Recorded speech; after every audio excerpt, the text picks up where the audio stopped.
ሰላም ውድ ተመልካቾቼ እንዴት ናችሁልኝ? የኔ ውዶች የኔ ማሮች፣ ቪዲዮ ሳልቀርጽ ቆይቻለሁኝ። ይቅርታ አድርጉልኝ። ያው እኔ እንግዲህ ዱባይ እንደምኖር ነግሬያችኋለሁ። ሰሞኑ በጣም ሙቀት አለ። እንኳን ጠይሞች አይደለም ነጭ ሰው ራሱ ያጠቁራል። አረቦች ነጮች ራሱ ጠይም እየሆኑ ነው እና ያው ከኛ ከመዳም ቤት ከምንሰራው ስለ ቁንጅና ስለምን ስለመቀባባት እንዳጠብቁን ያው ሁላችንም ባንሆን እንደኔ አይነቶቹን ልላችሁ ፈልጌ ነው። ያው ብቀባም ደስ ይለኛል፣ ግን አይመቸንም ተረዱን። እና ወደ ገደለው ስገባ አሁን የአጎቴ ልጅ ነችና እሷ ነው የምትኖረው ቤሩት ነው። ከሄደች አሁን 4ኛ ዓመት ልትጨርስ ነው። አሁን ትዳር በፌስቡክ ነው እንግዲህ ገባችሁ። በፌስቡክ ነው የተዋወቀችው። ልጁ የአዲስ አበባ ልጅ እንደሆነ ነው። ከዛም ብዙ አወሩ። ስንት አመት ሰርተሻል አላት። 3 አመት ሰርቻለሁ ብላ ነገረችው። እና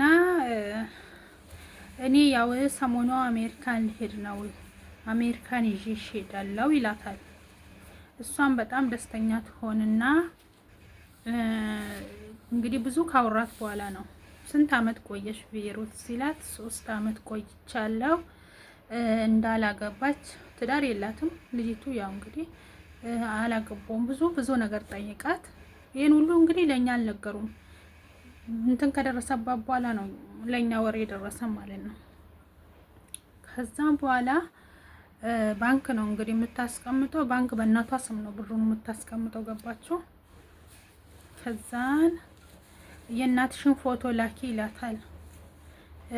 ቪዛ ያሰራው ልጅ ስለሆነ ግዴታ የቤተሰብ ኃላፊነት ይፈልጋል። ለዚህ የእናትሽን ፎቶ ላኪ ሲል እናቷን ፎቶ ትነስና በስልኳ ለሱ ትልካለች ማለት ነው። የመታወቂያዋን ማለት ነው።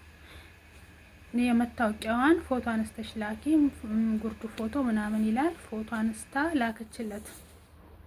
ከዛን ያንቺን ፓስፖርት ላኪ ፎቶ አንስተሽ እንዲ ያለ ላከችለት። ከዛም ቤዛሽ መጥቷል፣ አንቺም ሀገር መግባት ስላለብሽ የሶስት እንትን ግዴታ ነው ደግሞ ብር ላኪና ፕሮሰሱ ይለቀልሽ ይላታል። ከዛን የ3 አመት ብር ያላትን ማለት ነው ላከችለት ወደሱ አካውንት ማለት ነው። ከየት? ከኢትዮጵያ። እናትየው ለልጇ አካውንት ላከችለት፣ የቤሩት ያለችው ልጅ ማለት ነው። ከዛም ብሩ ተላከ። አሁንም ደግሞ ትንሽ 1 ወር ከቆያሉ አሁንም ደግሞ ከየትም ፈላልገሽ የተወሰነ ብር ላኪ፣ የሆነ ትንሽ የቀረ ነገር አለ፣ አንቺ መምጣት አለብሽ ይላታል። እሺ ትልና ካሰሪዋም ተበዳድራ 4ኛውን በቃ አመት ጨርሳለሁ ብላ ተባዳድራ፣ እናትየውም ደግሞ ከባንክ ተበድራ ከሰው ሙቁብ ገብታ ማለት ነው። እናትየው ስትናገር ሁሉም ሰው ብድር ሲጠይቅ እሺ እንዲል ሁሉ ነው ያስደረጋሉ። በእናትየው ፎቶ አሰርቶባት ማለት ነው። እና እናትየውም ልጅየውም መተት አሰርቶባቸው ብር በቃ ይልኩለታል ማለት ነው። በኋላ ላይ 4ኛ አመት ልጨርስ ነው። ራሷን ነቃች። ወይ ታለ ወረቀቱ አለቀ፣ በዛው ስልኩንም ዘጋ። ከቆየ በኋላ እናትየው ማስፈራራት ጀመረ። ያው ስልክ ቁጥር ስላለ ማለት ነው። የእናትየው ስልክ ቁጥር ይዟል። ሲያስፈራራት መጨረሻ ላይ ሄዳ ፖሊስ ጣቢያ አመለከተች። የላከችበትን አካውንት አመለከተች። ምንም ማድረግ አልተቻለም። እና ምን ልላችሁ ፈልጌ ነው፣ ልጅቱ አሁን ይኸውና በቃ ለቅሶ ነው። ቤሩት ቁጭ ብላ ማልቀስ ነው። ምንም ውጤት የለም። የተበደረችውን የሰራች ነው። እናትየው ብድር ውስጥ የባንክ ብድር ገብታለች፣ የሰፈር ዕቁብ ብድር ገብታለች። ልጅቱ ቀጣይ 5ኛ አመት እየሰራች ነው ማለት ነው። ለምን? ያን ብድር ለማውጣት። እና እህቶቼ ተጠንቀቁ። ይሄ በፌስቡክ ትዳር የሚባለው ለኛ እንግዲህ የተነገረን ለሰው ከተነገረ ጥሩ አይደለም ምናምን እያሉ ደብቀው በኋላ ላይ ለኛ ነገሩ። መጀመሪያ ቢነግሩ ጥሩ ነበረ። መጀመሪያ ቢነገር ጥሩ ነበረ። እና እንዲህ ሆነላችኋለሁ። ይሄ በፌስቡክ ትዳር የሚባል ነገር ተጠንቀቁ። ለሁሉም ሰው አይሳካም። ይሳካም አለ ማይሳካም አለ። አያችሁ አሁን እቺ ልጅ አሜሪካን ይዤሽ ሄዳለሁ ስላላት ነው በቃ ከድህነቴ ልወጣ ነው ብላ የባስ እዛው ድህነት ውስጥ አጨማለቃት ማለት ነው። አንዳንዶቻችን መዳም ቤት ምን ሰራ እንማርራለን። ከኔ ጨምሮ እኔ ራሱ እማርራለሁኝ። ለምንድን ነው የሰው ኩሽና ምሰራው? ለምንድን ነው ምናምን በጣም እናደዳለሁኝ። ግን ደግሞ አንዳንዴ ይሄን ስታዩ ደግሞ ተመስገን ትላላችሁ።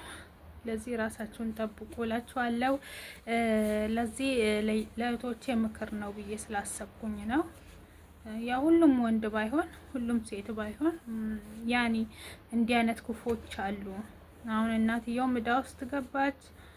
እናትየው እንደው እንትን ፌስታም ይባላል እንትን አድርጋ አለቅሳ ማለት ነው። ሰው የተወሰነ በቃ የተወሰነ ብር እርዳታ እንዲረዷት አድርጋ የሰውን ብድር ለመክፈል ግን አልተቻለም። ያን ብድር ለመክፈልም አልተቻለም። አሁን በቃ እንጀራ እየጋገረች እንትን ነገር ሻይ ምናምን እየሰራች ያን ብድር ገባቸው ለልጅቱ አልፎ ለእናትየውም ሆነ ማለት ነው። ጦሱ ያልበላቸውን እዳ እየከፈለች ነው። ለዚህ ራሳችሁን ጠብቁ። በእውነት በአሁኑ ሰዓት እኔ እንጃ በጣም ያስፈራል። እና ለቤቴ አዲስ ከሆናችሁ ሰብስክራይብ እያደረጋችሁ አበረታቱኝ እላችኋለሁ። ሀገራችንንም ሰላም ያርግልን፣ ክፉ የሚሰሩትም ወዳቸውን ያራራልን እና ደህና ሁኑልኝ። ወዳችኋለሁ። ሰላማችሁ ይብዛ።